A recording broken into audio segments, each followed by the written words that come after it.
बाबासाहेब आंबेडकर यांची वास्तविक चळवळीची दाहकता, सद्यस्थिती व बौद्ध समाजातील भविष्यातील वाटचाल या विषयावर पूर्णा येथील सांस्कृतिक महाविद्यालयाच्या सभागृहात डॉक्टर बाबासाहेब आंबेडकर प्रतिष्ठानच्या वतीने चिंतन बैठकीचे आयोजन करण्यात आले होते.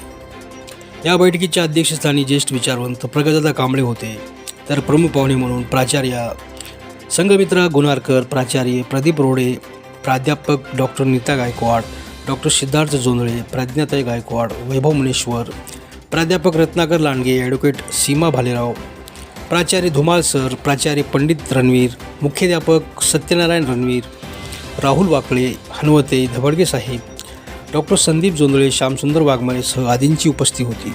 या बैठकीत मराठवाडा व विदर्भातून आलेल्या अनेक मान्यवरांनी आपापले विचार मांडताना सामाजिक, राजकीय, शैक्षणिकतेवर भर दिला. बौद्ध समाजाने केवळ जयंतीला एकवटण्यापेक्षा सर्वच कार्यक्रमात एकत्र आले पाहिजे याबाबत विचारमंथन करण्यात आले.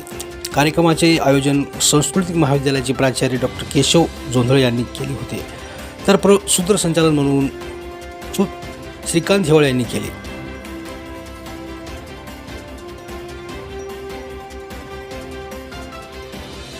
केशव जोंधळे, पूर्णा संस्कृती महाविद्यालय. आज डॉक्टर बाबासाहेब आंबेडकर समजून घेऊया एक दिवसीय चिंतन बैठकीचे आयोजन करण्यात आलं होतं. या बैठकीमध्ये अनेक मराठवाड्यातून कार्यकर्ते उपस्थित झाले होते. त्यामध्ये प्राचार्य, डॉक्टर, वकील, त्याच्यानंतर सामाजिक कार्यकर्ते यांनी सगळ्यांनी आपली या चिंतन बैठकीला हजेरी लावून डॉक्टर बाबासाहेब आंबेडकर समजून घेऊया या विषयाच्या अनुषंगाने वाहापोह चर्चा झाली. अनेक विषय तिथं उद्योगापासून शिक्षण क्षेत्राचे, सामाजिक क्षेत्राचे, राजकीय विषय हाताळण्यात आलेले आहेत. या विषयामधून प्रबोधन घेण्याच्या संदर्भात जर विचार केला तर उद्योगाचा हा विषय चर्चेला गेला. त्याच्यानंतर शिक्षणाचा सुद्धा विषय चर्चेला गेला. एक आमचे नांदेडचे सुप्रसिद्ध विचारवंत सायंटिस्ट डॉक्टर सिद्धार्थ जोंधळे यांनी सुद्धा या कार्यक्रमाला हजेरी लावली. त्यांनी सुद्धा आरोग्याबद्दल आपली भूमिका मांडली. बुद्धाचा आणि बाबासाहेबांचा विचार मांडण्याचा त्यांनीही प्रयत्न केला. डॉक्टर वंदना गोनारकर,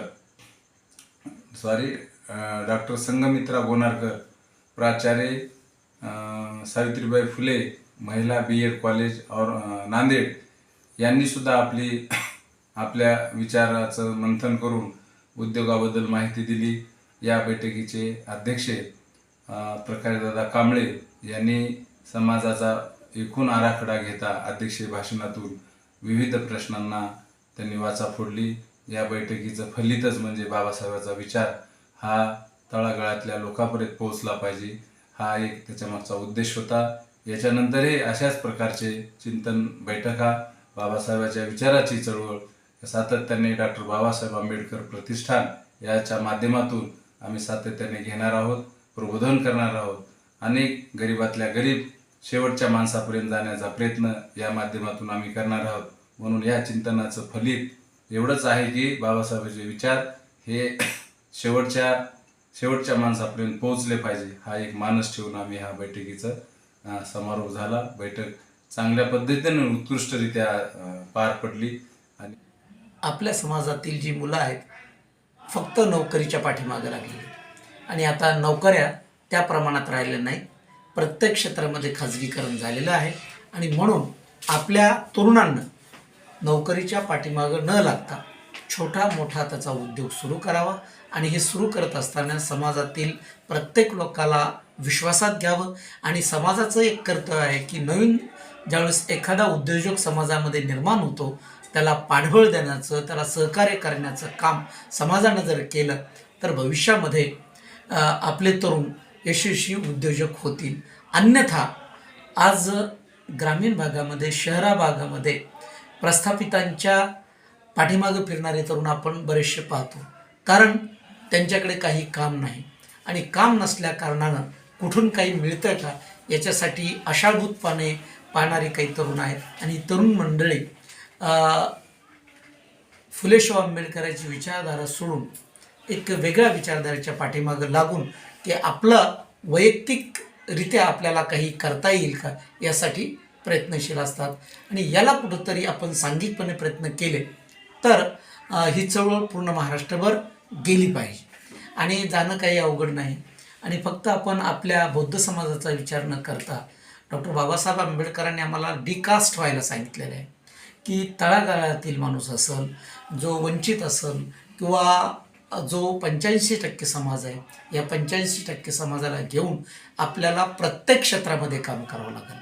मग उद्योग असेल, सहकार असेल, शिक्षण असेल किंवा कुठलंही क्षेत्र, राजकारण असेल, तर या ठिकाणी या गोष्टींनी जर आपण गेलो तर यशस्वी होऊ शकतो.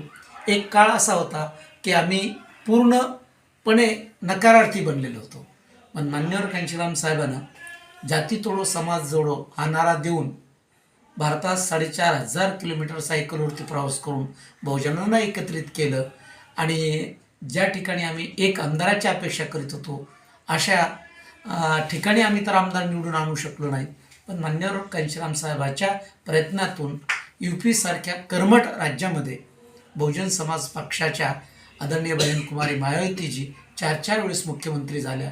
हे होऊ शकतं, याच्यावरती लोकांनी विश्वास ठेवा, यासाठीची आजची चिंतन बैठक आहे. जय भीम. संस्कृती महाविद्यालयामध्ये डॉक्टर बाबासाहेबांच्या मार्गाने जाऊया अशा प्रकारचा चिंतनाचा विषय होता. या अनुषंगाने या ठिकाणी अनेक मराठवाड्यातील मान्यवर, विचारवंत, लेखक, प्राध्यापक, डॉक्टर्स, वकील या ठिकाणी या चिंतन शिबिराला उपस्थित राहिले. त्यांनी आपले अनुभव आणि त्यांना जे काम करायचं ते त्या समर्पित सेवेचंही या ठिकाणी त्यांनी निश्चित केलं. या चिंतन शिबिरामध्ये मराठवाड्यातून बौद्ध समाजाचे अनेक उद्योजक निर्माण झाले पाहिजे. बौद्ध समाजाच्या विद्यार्थ्यांनी कलेक्टरसारख्या हुद्द्याच्या जागा मिळवण्याच्या दृष्टीने अभ्यास केला पाहिजे आणि बौद्ध समाजातील जे अनेक जे रुग्ण आहेत, मनोरुग्ण आहेत, अशा लोकांनी डॉक्टर सिद्धार्थ जोंधळे होमिओपॅथिकचे जागतिक कीर्तीचे डॉक्टर आहेत, त्यांच्याकडं औषधोपचार घेतला पाहिजे आणि त्यांची मानसिक अवस्था सुधारण्याच्या दृष्टीनं या चिंतन शिबिरामध्ये येऊन त्यांनी बसलं पाहिजे. अशाही प्रकारचा विचार या ठिकाणी झाला.